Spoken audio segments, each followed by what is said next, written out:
I cannot believe I am saying this, but on our wedding, my wife and I spent a whopping...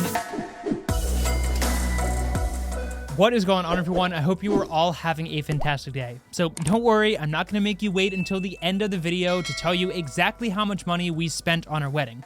But I will tell you right now that it is a lot more than we initially budgeted for. So whether you are planning your own wedding or you're just curious how much the team behind Magnified Money spent on their wedding, today I'm going to break down the exact cost of our wedding down to the last penny and give you some tips that apply to weddings, but also just to a budget for life in general. Really quick, a few ground rules, and then I promise I will get to the grand total because I don't want to make you wait until the end of the video. First of all, both my parents as well as the bride's parents put money towards this wedding, so it's not like this entire cost came out of our own pockets. Secondly, I want to acknowledge the fact that traditions surrounding weddings are different for everyone, and many times wedding traditions are deeply rooted in specific cultural or religious backgrounds. What I'm trying to say is the amount that is acceptable to spend on a wedding is different for everyone, and what we spent might sound insane to some of you, and it might be nothing to others, and that is totally fine. As is the case with any financial decision, it is all a personal choice, and that doesn't mean that one way is right or wrong. Alright, so seeing that I got engaged and married at a pretty young age, since I'm currently just 22 years old,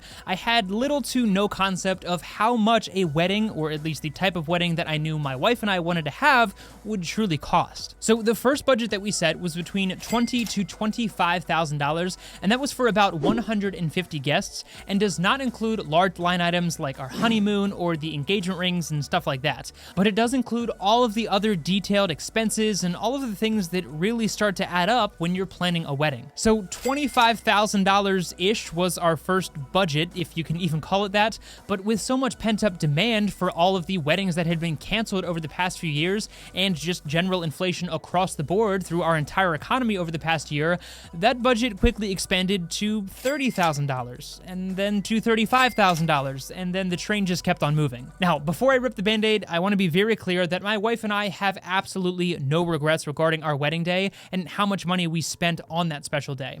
We would probably change a few small things could we go back and do it again, but that's life, and while we both agreed that we definitely blew way past our original budget and did not do a good job staying on track throughout the planning process, it was an incredible day that logistically we would not change anything about. So with all of those precursors out of the way, let's just rip the band-aid. I cannot believe I am saying this, but on our wedding, my wife and I spent a whopping $41,009.08 for a medium-sized wedding of only 150 people. That's a pretty huge difference from our original budget of $25,000-ish. So what in the world happened, and how did someone who reviews financial platforms and budgeting tools for a living absolutely destroy this budget so badly? Well, there's a few different factors at play here, most of which revolve around me being totally ignorant of the cost associated with getting married. First of all, like I mentioned earlier, the budget that we had originally set of $25,000 and the type of wedding that we wanted to have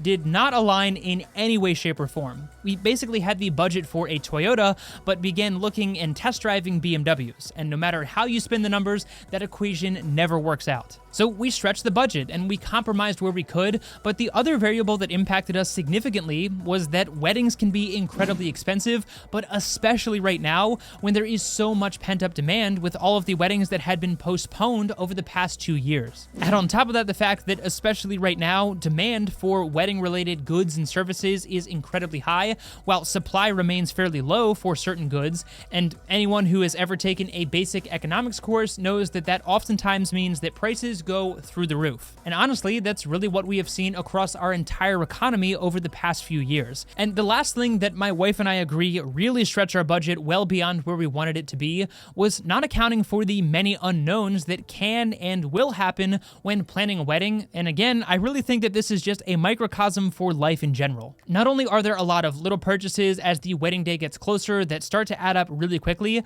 but we had a number of major roadblocks that forced us to even change our entire venue at the last minute, meaning with how booked up everything currently is, price was the last thing that we could afford to be worried about. Now, I fully realize that all of this is very much a first world problem, and I am not going to sit here and complain.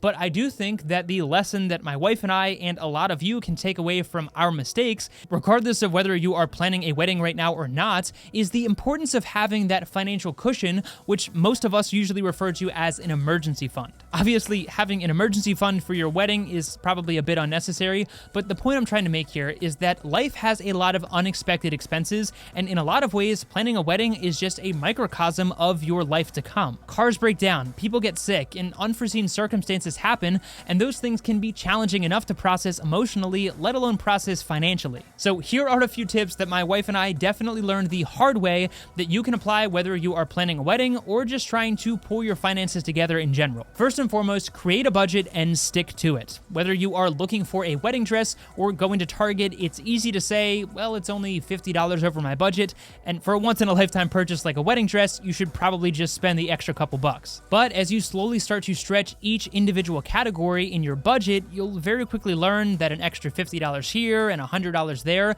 can really start to add up. Secondly, set your priorities and again, stick to them. Decide what is most important to you and where you are willing to spend the most money and compromise elsewhere. I've said it a million times already in this video, but again, that one applies to a wedding, but it also applies to life in general. Unless you are absolutely rolling in it, life is going to be full of compromises, and there's nothing wrong with that. So decide what things are most important to you, whether in your wedding or in your life, and where you are willing to spend the most money and cut back elsewhere. And lastly, do what you are able to do yourself, but don't be afraid to invest in the help of a professional. Obviously, the easiest way to save boatloads of cash on your wedding specifically is to do a lot of the stuff yourself. But just as I've talked about in a lot of previous videos, it is so important that you put a dollar value on your time. And if someone else is able to do something better and faster than you at a lower price than what you value your own time at, then strictly looking at the numbers, you are actually way better off just paying that person to do that for you. That is very cookie cutter on paper, and it is not always that simple in life or in wedding planning,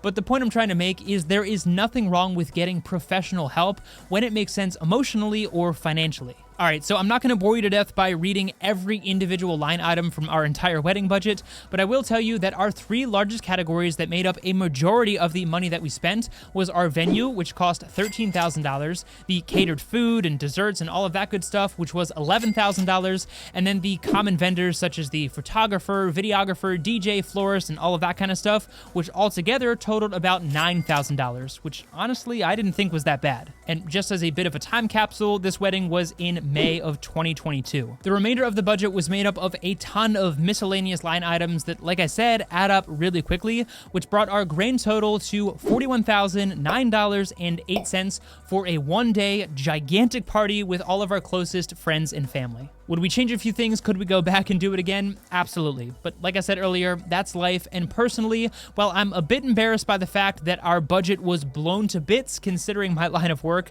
I recognize that I am incredibly privileged and grateful to have been able to spend that much on our special day. This was a very different video than what we usually talk about here on the channel. But like I said, some of the lessons that we learned through this process are things that you can apply not only to your own wedding, but to your life in general. But of course, I'd love to know what you think of this topic down in the comment section below. And if you're comfortable sharing, how much money did you or do you plan to spend on your wedding? Be sure to check out some of my favorite financial tools using those links down below the like button, many of which will give you some free cash when you sign up, which we always love. And of course, thank you so much for your time. I really do appreciate it so much. Take it easy, and I'll see you in the next one.